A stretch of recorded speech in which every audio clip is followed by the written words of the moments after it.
दोस्तों, आप शक्ति मीडिया चैनल देख रहे हैं। शक्ति मीडिया चैनल पे हम आपके साथ एक प्रोग्राम लेकर आ रहे हैं जिसका नाम होगा काल चक्र। काल चक्र में हम ये जानना चाहेंगे, हमारे साथ जुड़ चुके हैं मनीष जी। काल चक्र का में क्या क्या निवारण है? जैसे आपका बच्चा पढ़ने में मन नहीं लगाता, पढ़ने से जी चुराता है, या आपका बच्चा पढ़ता है तो उसका नंबर कम आता है। ऐसे तमाम तरह के सवाल हैं जो आपके मन में आते हैं और मैं उसका निवारण करने के लिए मैं अपने साथ शक्ति मीडिया चैनल के स्टूडियो में ज्योतिषाचार्य मनीष जी जो हमारे साथ में इस पहला सर बताएंगे जो बच्चा पढ़ नहीं रहा है उसके लिए क्या उपाय है? जी हाँ, सभी दर्शकों का मैं स्वागत करता हूं। देखिए, इस समय बच्चों में जो मेन समस्या है कि कुछ बच्चे ऐसे हैं जिनका पढ़ाई में मन नहीं लगता है।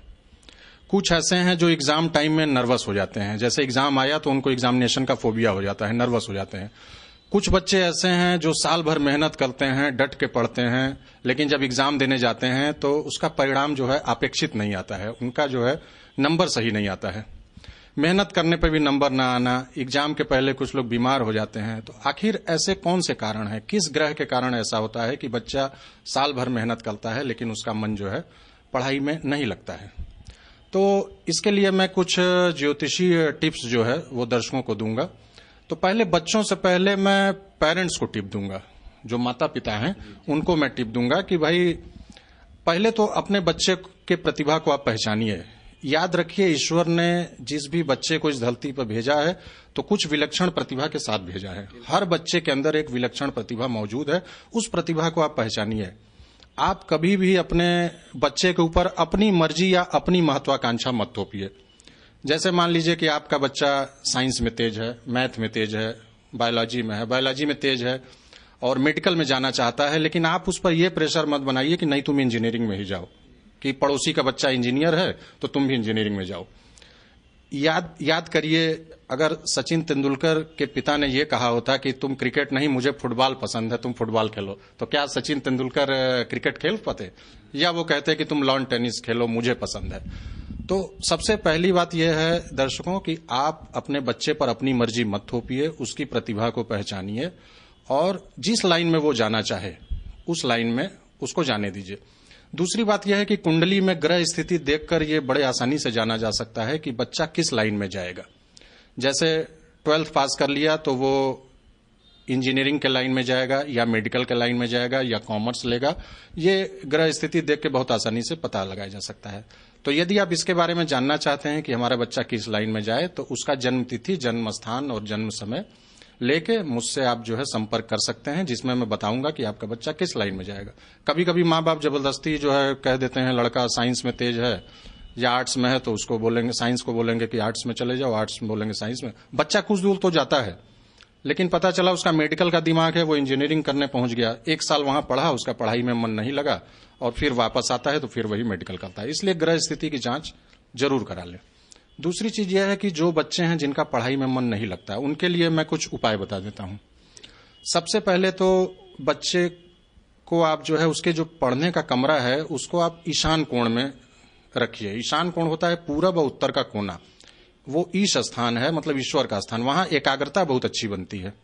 तो ईशान कोण में बच्चा पूरब की ओर मुंह करके अगर पढ़ाई करेगा तो वो बहुत देर तक पढ़ता रहेगा वहां पर, मतलब उसका मन जो है भटकेगा नहीं।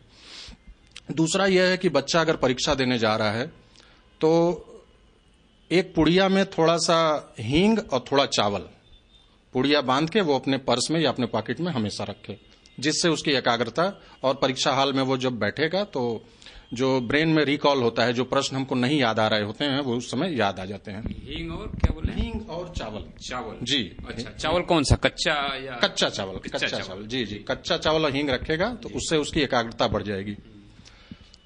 तीसरा, उसमें हींग और चावल में कोई मात्रा होगी? बस छोटा सा, एक चुटकी चावल और थोड़ा सा हींग अपने पर्स में रख लेगा। दूसरा यह है कि घर पे जब बच्चा पढ़ाई करे तो आमतौर पे बच्चे हैं कि जिस बिस्तर पे सोते हैं वहीं पे पढ़ने बैठ जाते हैं, जिससे बिस्तर देख के उनको लगेगा कि अब हम थोड़ी देर आराम कर लें, तो उनको टेबल या कुर्सी पे पढ़ना चाहिए। ठीक है, टेबल कुर्सी पे पढ़ें। दूसरी चीज यह है कि वो ब्रह्म मुहूर्त का चयन करें, जैसे भोर में पढ़ाई करें। हाँ, भोर में क्या होता है, जैसे हमारे कंप्यूटर में है कि हार्ड डिस्क जब खाली रहेगा तो कोई चीज बहुत तेजी से अंदर आती है, तो भोर में क्या होता है कि आदमी जब रात को रेस्ट किया रहता है तो भोर में उसका दिमाग बिल्कुल जो है वो प्लेन रहता है। उस समय जो भी चीज वो पढ़ेगा वो उसके सबकॉन्शियस माइंड में चला जाएगा, जल्दी याद होगा। भोर को कितने बजे से मानते हैं? 4 बजे से 5 बजे से? नहीं, ब्रह्म मुहूर्त आप मान लें कि 3:30 से लेकर 5 बजे के बीच का समय जो होता है वो देव काल होता है। उस समय जो व्यक्ति पढ़ता है, जो बच्चा पढ़ेगा, वो पूरे जीवन उसको नहीं भूलेगा जी। हाँ, पूरे जीवन भर जो है वो अमिट छाप जो है पड़ जाती है। कुछ बच्चे भोर में नहीं उठ पाते हैं, उनके अंदर आलस होती है, तो उनके लिए क्या उपाय है? जी जी, जो बच्चे जो है भोर में नहीं उठ पाते हैं, भोर में तो कोई उठना नहीं चाहता है सब, क्योंकि तो उसमें ये सिद्धांत काम करता है कि देखिए, आप किसी चीज का परित्याग करेंगे, प्रकृति कोई भी चीज किसी को फ्री में नहीं देती है। आप कोई चीज त्याग करेंगे तभी वापस आपको वो मिलेगा। तो अपनी नींद, जो सबसे प्रिय चीज है, वो नींद हमको त्यागनी पड़ेगी, और तभी जो है उस चीज को हम जो है पा सकते हैं। तो बच्चों में अच्छे संस्कार डालने चाहिए कि भोर में, अब जैसे रात को बच्चा अगर टीवी नहीं देख रहा है, जल्दी अगर सो गया, 8 घंटे की नींद पर्याप्त हो गई, तो वो भोर में आराम से उठ जाएगा। जब उठेगा, वो पढ़ेगा, तो वो चीजें उसके जल्दी समझ में आएंगी। अब बाकी जो मैंने उपाय बताया, उस उपाय को जो है वो करने से बच्चे का मन पढ़ाई में लगता है। घर में भी एक विशेष स्थान होता है, जैसा मैंने बताया कि ईशान कोण, वहां बच्चा बैठेगा तो उसका पढ़ाई में पूरी तरह से मन लगता है। आप सोचिए, बच्चा यही अगर टीवी वाले रूम में बैठ जाए। ईशान कोण सर आपने बताया, जैसे कि पूरब और उत्तर का कोना। पूरब उत्तर का कोना। जी जी, पूरब उत्तर कोना, क्योंकि पूरब से सूर्य की रोशनी आती है। तो सूर्य की रोशनी जब आती है तो जितने भी वायरस होते हैं घर में वो खत्म हो जाते हैं, तो बच्चा का पढ़ाई मन लगेगा। अगर बच्चा टीवी के रूम में या कंप्यूटर के रूम में पढ़ रहा है। और उत्तर का कोना, दर्शकों में इसमें भी मैं अपने ज्योतिषाचार्य जी को रोकना चाहूंगा कि पूरब उत्तर का कोना जिनके पास नहीं है, तो और कोई कोना भी लाभदायक होता है। जैसे अगर वो किसी कमरे में है तो उस कमरे में तो पूरब और उत्तर का कोना होगा ही, है? तो उस कोने का वो चयन कर ले, अब पूरब की तरफ मुंह कर ले। अब जैसे मान लीजिए कहीं, जैसे व्यक्ति कोई अपार्टमेंट में रहता है, तो वो तो उसको मिलेगा नहीं ईशान कोण, तो उसमें यही है कि जिस भी आप कमरे में हो उसमें पूरब और उत्तर के कोने का चयन करें, मुंह जो है पूरब दिशा की तरफ करें, क्योंकि जीवनदायिनी शक्ति सूर्योदय वहीं से होते हैं। तो इसमें बच्चे का मन पढ़ाई में लगेगा।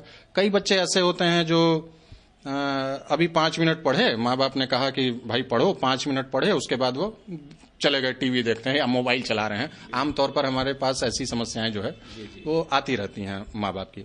तो जब वो उस कोण पर बैठेगा तो वहां डिस्टर्ब करने वाली कोई चीजें नहीं रहेंगी ईशान कोण पे, तो जिससे कि उसका मन जो है वो पढ़ाई में लगेगा। तो ये छोटे छोटे उपाय हैं, मामूली उपाय हैं, जिसको आप करके और अपने बच्चे को मेधावी बना सकते हैं। और अगर जानना चाहते हैं कि वो किस लाइन में जाएगा, कैसे पढ़ेगा, तो एक बार उसकी कुंडली देखनी बहुत जरूरी है। कुंडली से ही सारी चीजें जो है पता लग जाती हैं कि बच्चा किस दिशा में जाएगा। तो जिस दिशा में दिखा रहा है ग्रह नक्षत्र, उस दिशा में अगर उसको आप पुश करेंगे तो वो वहां बेहतर कर जाएगा। कुंडली की सर जी, कुंडली अगर हम जिनका बना हुआ, कुछ लोग दर्शकों आप लोग बनवाए होंगे, लेकिन कुछ लोगों का नहीं बना है, उनके लिए क्या उपाय है, कैसे आपसे संपर्क करेंगे? अगर उनकी कुंडली नहीं बनी है तो उनको सिर्फ जन्म तिथि, जन्म स्थान और जन्म समय बताना है, जिसके अनुसार ये देख लेना पड़ेगा कि बच्चा किस लाइन में आगे जाने वाला है, पढ़ने में वो कैसा है, खुद से पढ़ेगा या पुश करने पे पढ़ेगा। ठीक है, तो इस तरह से जो है कुंडली से उसकी पूरी जानकारी मिल जाएगी कि बच्चा किस लाइन में आगे जाना चाह रहा है, कौन सी लाइन उसको सूट करेगी, वो मेडिकल में जाएगा या कॉमर्स अच्छी तरह पढ़ेगा या आर्ट्स पढ़ेगा या साइंस पढ़ेगा, उसकी रुचि किस में है। तो रुचि के अनुसार ही बच्चों का विषय चयन कराएं। अपनी मर्जी न थोपे कि नहीं पड़ोसी का बेटा या तुम्हारा दोस्त साइंस लिया है तो तुम साइंस ही लो, तुम बायो ही लो। उसमें क्या है कि बच्चा कुंठित हो जाएगा तो उसका पढ़ाई में मन नहीं लगेगा।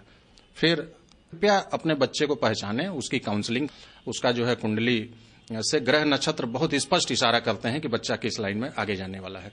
तो उसको दिखा के आप जो है इस ज्ञान का लाभ लीजिए और अपने बच्चे का उज्जवल भविष्य बनाइए। जी, आपको मैं बताने जा रहा था कि आलस्य क्या चीज है। आलस्य के वजह से बच्चे नहीं पढ़ पाते हैं। सर, आलस्य के भी कोई उपाय हैं आपके? जी हाँ, आलस्य का उपाय है ज्योतिष में। इसमें मैं 2 उपाय आपको बताना चाहूंगा। जिन बच्चों का पढ़ाई में मन नहीं लगता या वो आलस करते हैं या जी चुराते हैं, तो सुबह सबसे पहले चंदन आता है, चंदन का टीका जो है वो उनके यहाँ आज्ञा चक्र में, जहां तिलक लगाया जाता है, वहां लगा के उनको स्कूल भेजें। दूसरा उपाय यह है कि जब स्कूल जाते हैं तो मिश्री जो है, चंदन की बात अगर करते हैं तो चंदन के बारे में अगर सीबीएसई बोर्ड या आईसीएसई बोर्ड है तो जहां तक ज्ञात है कि चंदन लगा के जाना स्कूल में थोड़ा उनके मना है।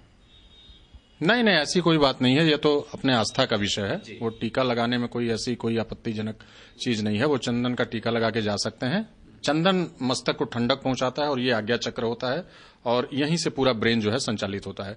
दूसरा है कि एक आप मिश्री का टुकड़ा खा के जाएं, जो मीठा मिश्री होता है उसको डेली जो है मुंह में लेके जाइए।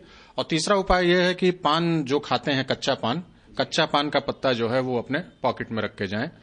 तो इससे जो है बच्चे में आलस्यपन धीरे धीरे दूर होगा। बच्चे के जो सोने का कमरा है वो आप दक्षिण पश्चिम के कोने पर रखें, वहां पे उसको सुलाएं। जो दक्षिण पश्चिम का कोना होता है उसमें अगर वो सोएगा और सिरहाना उसका दक्षिण की तरफ रहेगा, तो इससे जो है वो बच्चा समय पर सुबह उठ जाएगा। दक्षिण और पश्चिम के कोने पर, जी जी, दक्षिण और पश्चिम के कोने पर वो सोएगा तो उसका नींद जो है खुलेगा। सिरहाना दक्षिण की तरफ होना चाहिए। हाँ, अब बच्चे जो वायव्य कोण में सोते हैं, यानी कि उत्तर और पश्चिम के कोने पर, वहां उनका मन चंचल होता है, उनको रात को नींद नहीं आती है।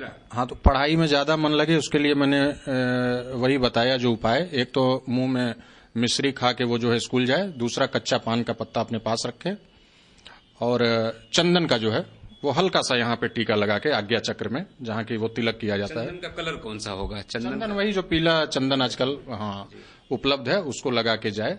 और साथ में अगर हनुमान चालीसा गुटका में एक बजरंग बाण होता है, बजरंग बाण अगर वो पढ़ के जाएगा, ये बजरंग बाण उसको तब पढ़ना है जब कोई प्रतियोगी परीक्षा हो रही है, कंपटीशन हो रहा है, ठीक है, और कोई एग्जाम हो रहा है जैसे बोर्ड का एग्जाम, तो उसमें बजरंग बाण वो पढ़ के जाएगा। तो बजरंग बाण का मतलब ये है कि वो प्रतियोगी परीक्षाओं में अच्छा नंबर ले आना या कंपटीटर को दबा के और जो है खुद अच्छा नंबर ले आना। तो ये बजरंग बाण बड़ा जरूरी है।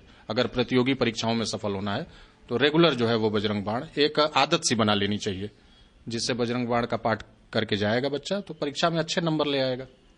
बजरंग बाण कितने बार पढ़ना होगा? बस एक बार हाँ, बजरंग बाण पढ़ेगा तो उससे विरोधी या कंपटीटर परास्त होते हैं और स्वयं जो है उसका अच्छा नंबर आएगा, एकाग्रता शक्ति भी उसकी अच्छी रहेगी।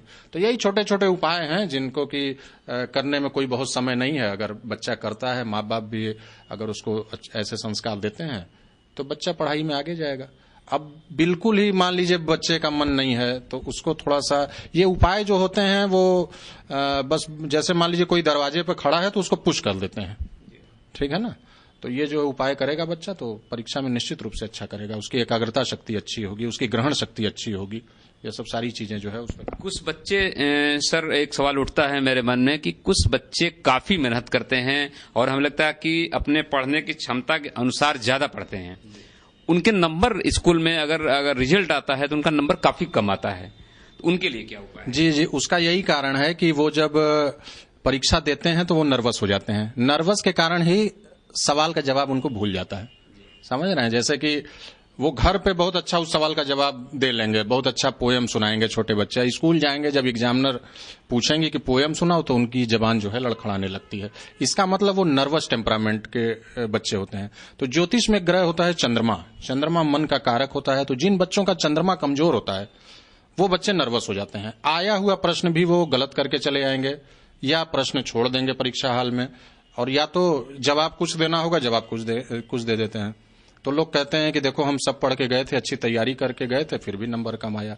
तो उसमें जो है उनका चंद्रमा कमजोर होता है। तो चंद्रमा को यहाँ बल प्रदान करने की जरूरत है। वो कुंडली देख के स्पष्ट स्थिति होगी कि चंद्रमा को हमको कैसा बल देना है, उसके मंत्रों का जप करना है या उसका रत्न मोती पहनना है। ये हर बच्चे के लिए अलग अलग ढंग से डिसाइड होगा। तो चंद्रमा मजबूत होगा तो व्यक्ति का मन मजबूत होगा।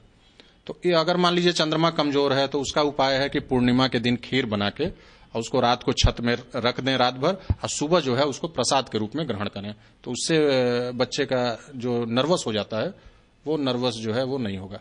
तो पूर्णिमा क्या सर, जो महीने में एक बार पूर्णमास होता है? हाँ, पूर्णिमा मतलब जो पूर्ण चंद्रमा उगता है जो शुक्ल पक्ष में, उसमें, क्योंकि उसमें जब हम खीर को रखेंगे तो चंद्रमा की पूरी रोशनी जो है वो उस खीर पे आएगी। तो उससे जो चंद्रमा का अमृत है वो प्रसाद में आ जाएगा। उसको जब ग्रहण करेगा तो बच्चा जो है फिर उसका नर्वसनेस खत्म हो जाएगा। जी थैंक यू मनीष जी।